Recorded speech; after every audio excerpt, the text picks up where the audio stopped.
Est-ce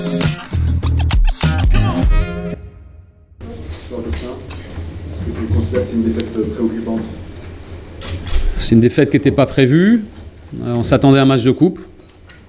On a eu un match de coupe avec l'équipe de Clermont qui a fait un gros match, qui a tenu la distance, qui avait déjà montré beaucoup de choses contre Monaco, mais qui avait eu du mal sur la durée. Là, ils ont été très compacts, très agressifs tout le match. Ils ont gardé leur organisation après avoir ouvert le score. Et nous, on savait qu'on avait un match où l'équipe en face serait engagée, avec beaucoup de vitalité, avec un stade dans lequel il y avait une grosse ferveur, et on n'a pas été capable d'être au rendez-vous d'un match comme ça. On vous a senti énervé et agacé une bonne partie du match, même lorsque Lille avait la possession. Qu'est-ce qui vous a le plus agacé justement sur le On a manqué de justesse, vraiment. On a eu beaucoup de situations en sortant du pressing où derrière on n'a pas été très juste. On a corrigé à la mi-temps pour jouer plus dans leur dos, et plus dans le dos des latéraux, et c'était un peu mieux, mais c'était pas suffisant parce que dans les 20 derniers mètres, on n'a pas été précis. On a eu beaucoup de situations dans nos centres, on n'a pas été précis. Dans la dernière passe, il y avait des dernières passes à donner dans leur dos. On a été très imprécis. Encore une fois, c'est retour de trêve qui est difficile. Ça avait été difficile il y a un mois déjà. Ça l'est encore aujourd'hui, avec un résultat qui est négatif. Et le mécontentement général, le mien, celui du président, celui des joueurs, il faut qu'on le transforme en révolte pour les matchs qui arrivent. Et ça commence par la Ligue des Champions mercredi. Il faudra qu'on rebascule ensuite pour préparer Brest. Et ce qu'on a réussi à faire lors de la dernière séquence, celle de septembre, il faut qu'on soit capable de la réaliser en mieux en octobre. Jocelyn, tu parles tout offensif, Charles. Tu parles du mécontentement du président, ça veut dire qu'il a pris aussi la parole dans le vestiaire? Non, mais moi je viens de discuter avec lui et c'est normal. Il y a du mécontentement. Les joueurs sont mécontents aussi parce que, encore une fois, même si on peut toujours revenir sur la décision de l'arbitre, je pense qu'il y a faute sur Renato. J'ai revu l'action, je pense qu'il y a faute sur Renato. Il ne la siffle pas, mais on doit pas être à la merci d'un fait de jeu, d'une décision arbitrale qui nous est contraire. Je pense qu'il y a suffisamment de qualité dans l'équipe pour être capable de dépasser ce genre d'événement, aussi contraire qu'il soit. Mais encore une fois, on n'a pas. Encore une fois, c'était vraiment un match de coupe. Dans un contexte particulier, une équipe promue qui découvre la Ligue 1 et qui met beaucoup d'envie, et on n'a pas été au rendez-vous de ce match de coupe. Est-ce que tu veux revenir aussi sur la main volontaire dans la surface de réparation à la 53e minute sur l'atelier de notre pas pénalty? Quel est ton avis sur cette situation? Alors qu'hier soir, il y a pénalty pour le PSG, c'est peut-être là-dessus que tu vas développer. Je ne l'ai pas revu, donc je ne commenterai pas. Est-ce que tu as l'impression d'être plombé par tes attaquants en fait ce soir? Parce qu'il y a en première mi-temps, il y a plein de contre-attaques, il y a plein de situations d'ouvrir le score. Vous perdez 1-0, on peut estimer que c'est la défense, mais on a l'impression que c'est surtout vos attaquants qui vous tuent le... J'emploierais pas ce terme-là. Simplement, on n'a pas été très précis. On avait des ballons en première mi-temps. On a eu beaucoup trop de déchets. On a des coups à jouer terribles. Et on a encore une fois. Après, il faut être juste. Il faut mettre le bon ballon au bon moment, dans le bon timing, dans la course du partenaire. Des centres plus précis, on a été trop imprécis. Et quand on est trop imprécis, si on est mené au score, ça devient difficile. Vous avez dit en préambule que, cette défaite n'était pas prévue. Est-ce que ça veut dire que peut-être inconsciemment, vos joueurs estimaient que ce serait plutôt... Non, absolument pas. Absolument pas. On a fait, vous savez, on prépare très bien les matchs.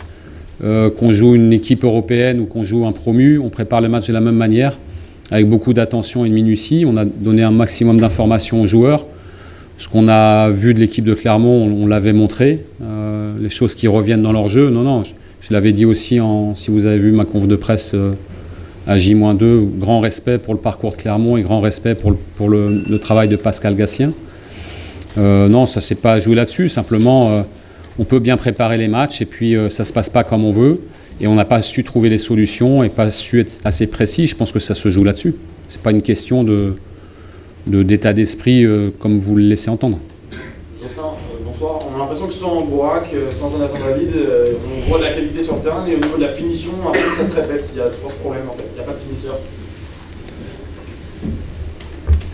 Les stats sont là avec ces joueurs-là. Aujourd'hui, on prend encore un grand risque de faire jouer Jonah parce que on voulait l'avoir avec nous. Il est tellement volontaire qu'il a envie d'aider.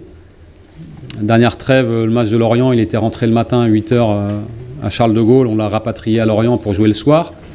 Là, c'était la même chose hier matin. Il ne s'est pas entraîné hier, il était juste en soins.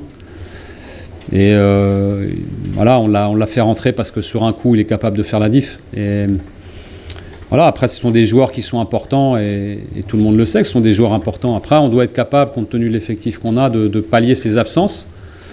Force est de constater ce soir qu'on n'a pas été au rendez-vous, pas au niveau que l'on souhaitait avoir. Et surtout pas dans un match où c'est pas suffisant pour continuer la série, continuer à entretenir le renouveau qu'on avait pu voir sur le mois de septembre. Tu vas être a priori privé d'Endopan pour un petit moment. Thiago Diallo a été en difficulté aujourd'hui, il n'a pas été le seul, donc on va pas le tenter. Est-ce que tu es quand même un peu inquiet pour l'équilibre de ta défense dans les prochaines semaines en perdant un joueur qui est aussi important dans ton dispositif? Quand on est entraîneur, on doit s'occuper de ceux qui sont là, et booster tout le monde pour que l'équipe soit présente.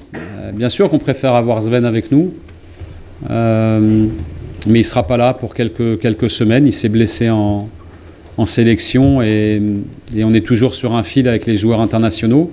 Ils étaient 12, c'est à la moitié de l'effectif. Et ces joueurs-là, ils ne s'arrêtent jamais, ils ne se reposent jamais. Ils voyagent, ils s'entraînent, ils jouent. Certains ont fait 3 matchs. Donc forcément qu'à un moment donné, les mecs sont dans le rouge et Sven a été dans le rouge. Il s'est blessé, mais on doit trouver des solutions en son absence et donner beaucoup de confiance aux joueurs qui seront amenés à le remplacer, que ce soit Thiago ou d'autres. Mais on doit continuer à avancer. Tu veux bien sur Renato, qui est sa première titularisation depuis la première journée, depuis sa blessure. On a vu qu'il était sorti au bout d'une heure de jeu, ce qui paraît cohérent du Gouvernia. Qu'est-ce que tu as pensé de sa performance? Il a été très volontaire. Il a beaucoup travaillé. Après, il n'a pas été en réussite comme notre secteur offensif. Pas en réussite dans les... Il a eu des percussions, il a eu des dribbles, il a fait des différences. Mais il aurait pu marquer assez vite. C'est Nsimba qui lui enlève le ballon du bout des cheveux sur le centre deuxième poteau. Mais voilà, on est content de l'avoir avec nous forcément parce que c'est un joueur différent. Maintenant, il a été absent longtemps. Il faut du temps pour qu'il retrouve les bonnes sensations. C'était bien qu'il joue quelques minutes contre Marseille et 1 heure là. Après, il a encore besoin de travailler et de se remplir. Tu l'avais aligné d'ailleurs en deuxième attaquant. C'est une nouveauté dans le rôle de Renato. Non, il l'avait déjà fait. Mais après c'était aussi d'avoir du liant au cœur du jeu, d'avoir un joueur... il est capable de tout faire, capable de jouer à tous les postes. Et c'était bien de l'avoir en relais aussi entre Tim qui était plus haut pour nous apporter de la profondeur et lui en relais avec nos milieux. C'est un milieu d'attaque et voilà, après il a beaucoup travaillé défensivement. Mais voilà, après c'était un match de reprise, c'était difficile pour lui, c'est normal. À titre personnel, quel regard vous portez sur le geste de votre défenseur qui ne peut pas rendre le ballon? Est-ce que paradoxalement, il n'a pas reboosté à la fois et l'équipe et le public? Mais alors ça, je ne l'ai pas vu parce que j'étais en train de parler avec mon banc. Alors j'ai regardé un membre du staff qui me parlait, je ne comprenais pas ce qui... Puis j'ai compris après que... Mais je ne sais pas ce qui s'est passé. Voilà. Tomier sort le ballon en touche parce qu'il vient blessé au sol. Et le ballon, il ne rend pas le ballon. C'est pour ça que le public réagit. Et... Ouais, bon après ça reste un fait de jeu. J'ai pas de commentaire à faire là-dessus. J'ai pas vraiment vu l'action.